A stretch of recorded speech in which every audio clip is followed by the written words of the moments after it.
अस्सलाम वालेकुम नाज़रीन, उम्मीद है आप खैरियत से भी होंगे, ठीक भी और खुश भी होंगे। मरी से सोहराब बरकत आपसे मुखातिब है। मरी का मौसम अब ठीक हो गया है, नॉर्मल हो गया है, सड़कें खुल गई हैं, चीज़ें वापस मामूल पर आ गई हैं। लेकिन जो 23 से 35 जानों का ज़िया हुआ है उसका सदबाब शायद सारी ज़िंदगी मुमकिन नहीं है।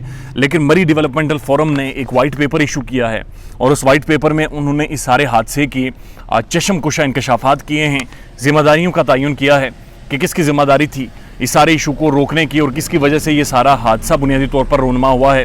उसके जो अहम नुकात हैं वो आपकी खिदमत में पेश करने थे। उम्मीद आप ठीक भी होंगे, लेकिन उससे पहले जो लोग नए हैं बराए मेहरबानी चैनल को सब्सक्राइब करें ताकि बर वक्त वीडियोज़ आप तक पहुँच सकें। सबसे ज़्यादा इन्होंने ज़िम्मेदार AC मरी को करार दिया है और असिस्टेंट कमिश्नर मरी, उन्होंने कहा कि इसका काम नहीं था कि छतरी लेकर ये सड़क पर आता और सड़कों पर लोगों की गाड़ियों को धक्के लगाता, बल्कि इसका काम था कि वक्त से पहले इंतज़ामात करता और इंतज़ामात वक्त पर नहीं हुए थे। दूसरी उन्होंने जो सबसे बड़ी ज़िम्मेदारी डाली है, जो बहुत अहम ज़िम्मेदारी है, उन्होंने महकमा हाईवे के ऊपर ज़िम्मेदारी डाली है और महकमा हाईवे को उन्होंने सबसे बड़ा कल्प्रिट इस सारे इशू में करार दिया है। महकमा हाईवे के बारे में वो कह रहे हैं इनके पास सारी मशीनरी मौजूद थी बर्फ़ को ख़त्म करने के लिए और ह्यूमन रिसोर्स इनके पास मौजूद था, लेकिन मसला ये था सबसे बड़ा कि इन्होंने सही टाइम पर इस्तेमाल नहीं किया।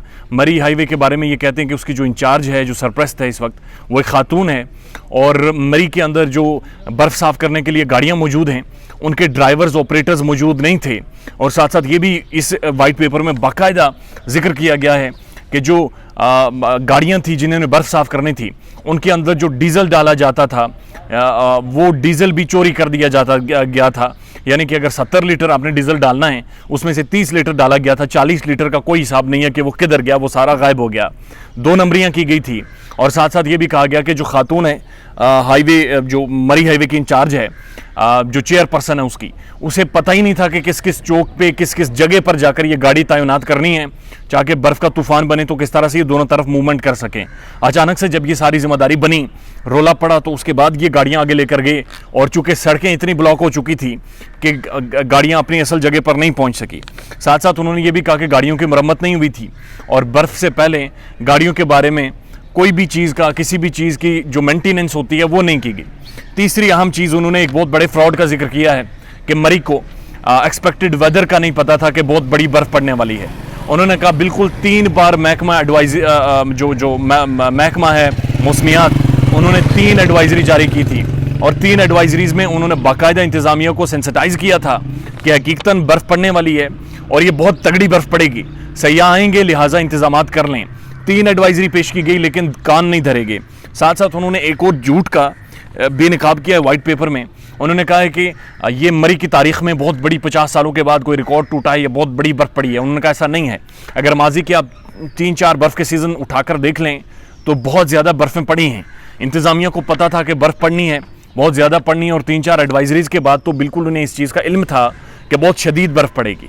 उसके बाद जो अहम चीज़ की तरफ उन्होंने ज़िक्र किया है वो है जो टूल प्लाज़ा है। टूल प्लाजे को भी एक महकमा हाईवे की तरह उन्होंने बहुत बड़ा कल्प्रिट करार दिया है।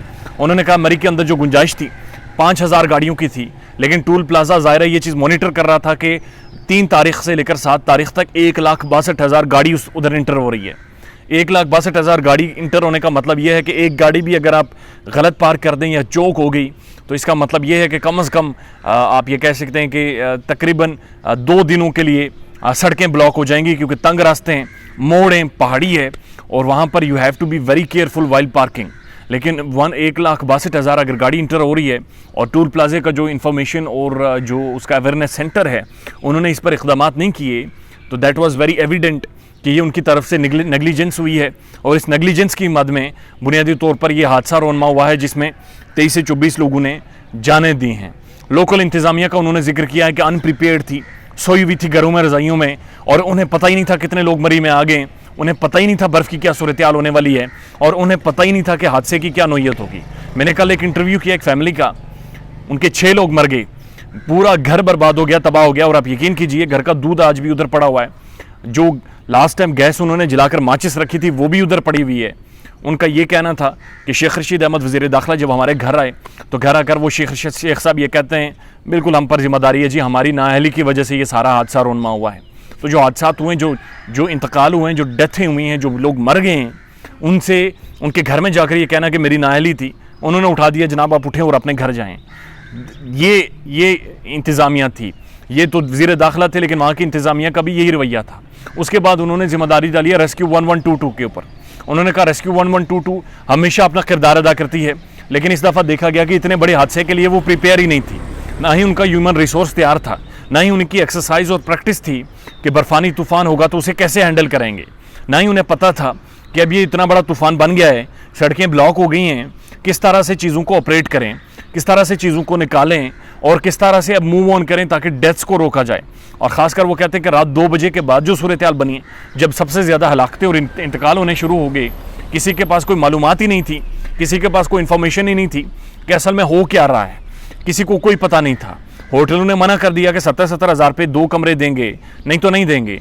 और उसके बाद जनाब लोगों ने गाड़ियों में तरजीह दी और हलाकतें होना शुरू हो गई कार्बन मोनोऑक्साइड की वजह से, क्योंकि हीटर्स तेज़ थे और बर्फ़ानी तूफ़ान बहुत ज़्यादा ऊपर आ गया था। तो साथ साथ वो ये कहते हैं कि रेस्क्यू 112 को अंदाज़ा ही नहीं था कि उन्हें प्रीएम्प्टिव मेजर क्या करनी चाहिए थी, यानी इस हादसे से पहले उन्होंने क्या इकदाम करने थे। उसके बाद जो सबसे ज़्यादा अहम चीज़ का उन्होंने जिक्र किया है वो उन्होंने पाकिस्तान फ़ौज का किया है। पाकिस्तान फ़ौज को उन्होंने सराहा है कि बड़ा तगड़ा किरदार अदा किया, लेकिन मसला ये देर कर दी, बड़ी देर कर दी मेहरबान तूने आते आते। अगर आप देर करेंगे तो फिर अम्मात के बाद आकर लाशों को निकालना और लाशों को उठाने से हल नहीं होगा। वहाँ पर आर्मी अगर मौजूद थी, उन्हें पता होना चाहिए था। और बहरहाल बाद में ये भी कहा गया कि फ़ौज के तकरीबन 5 दस्ते जो कि पैदल वहाँ मरी तक पहुँचे, ज़रा गाड़ी का तो रास्ता नहीं था, उनकी जो लाजवाल कुर्बानियाँ हैं उनका एतराफ़ किया गया। वाइट पेपर में मरी के अंदर जो ट्रैफिक प्लान था उसे बहुत ज़्यादा रगड़ा गया है और ये कहा गया कि ट्रैफिक प्लान मौजूद ही नहीं था, किधर से ट्रैफिक इंटर होगी, किधर से एग्जिट होगी, गाड़ी फंस जाए तो क्या करेंगे, गाड़ी रुक जाए तो क्या करेंगे, किस तरह से धक्का लगाएंगे, किस तरह से गाड़ी को निकालेंगे, अल्टरनेट प्लान क्या होगा, इमरजेंसी प्लान क्या होगा, एग्जिट क्या होगा, कोई इंतजामात नहीं थे। उसके बाद उन्होंने महकमा जंगलात के ऊपर बहुत बड़ी जिम्मेदारी डाली है। 16 दरख्त गिरे हैं। उन्होंने कहा कि दरख्तों की कटाई होनी चाहिए थी जो सड़कों के किनारे थे और जिनकी पोजीशन ये थी कि वो बर्फ़ को सस्टेन नहीं कर सके। 16 दरख्त गिरे जिनकी वजह से रास्ते मज़ीद ब्लॉक हुए, ऊपर से 4-4 फीट बर्फ़ पड़ गई, ऊपर से इंतज़ामिया नाअहल निकली, इसकी वजह से बहुत ज़्यादा फ़र्क पड़ा। सहाफ़ियों के ऊपर उन्होंने ज़िम्मेदारी डाली है, उन्होंने सनसनी फैला दी, पैनिक फैला दिया। और अगर ये पैनिक शायद ना फैलता तो इतना ज़्यादा मामले का नोटिस भी ना लिया जाता, लेकिन उन्होंने कहा कि जो लोकल जर्नलिस्ट थे उन्हें सही रिपोर्टिंग नहीं की, सही आदाद शुमार नहीं बताई, और जो एग्जैक्ट जो फिगर्स थे वहाँ पर जो सूरत हाल थी वो अवाम के सामने उस वक्त नहीं रखी गई। ये मरी डेवलपमेंट फोरम का वाइट पेपर है और इस वाइट पेपर में उन्होंने वाज़ेह तौर पर जिक्र किया है कि ये सारी तबाहकारियाँ, इनकी ज़िम्मेदारियाँ किन पर आयद होती हैं। ज़रूरत इस बात की है कि अब इसका नोटिस लेकर इस पर इक़दाम किए जाएँ और जो ज़िम्मेदारान हैं इदारे उन्हें कैफ़िर किरदार तक पहुँचाया जाए। अपना ख्याल रखिएगा और हमारे चैनल का भी। अल्लाह हाफ़िज़।